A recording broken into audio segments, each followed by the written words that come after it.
Last জনে আমি একাই বেজে আমাদের তিনজনের টিমমেট মরে গেছে। আর এখানে আমাদের ম্যাচে যখন পড়ে যায় হ্যাকার, পরে আমি ভাবতেছিলাম যে যেহেতু আমাদের জন পোষার নেই তার জন্য আমাদের এই ম্যাচটা হয়তো মাইনাসই হয়ে যাবে, কিন্তু ফাইনালি আমি মাইনাসটা বাঁচিয়ে নিই। তোমরা ফুল ভিডিওটা দেখো তাহলে বুঝতে পারবে।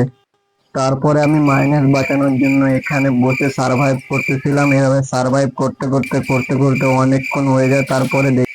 তারপরে আমি সামনের দিকে লক্ষ্য করে দেখি একটা প্লেয়ার ডাউন ছিল, কিন্তু কিলটা অবশ্যই পাই নাই। তারপরে আবারও আমি বসে থাকি এইখানেই।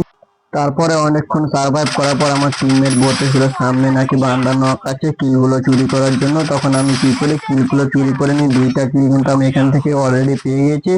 আর তারপর এখানে আরেকটা কিল ছিল, সেটা কিন্তু নিতে পারলাম না। যেমনই আমি সামনের দিকে যাই সেখানে দেখো হ্যাকারটা কি করলো আমাকে। তারপরে আমার কাছে হরিজিনাল ছিল, সেই হরিজিনালটা আমি মেরে এখানে রিভাইভ হয়ে যেমনই সামনে অল্লাহ আবার আমাকে হ্যাকারটা মেরে দিল।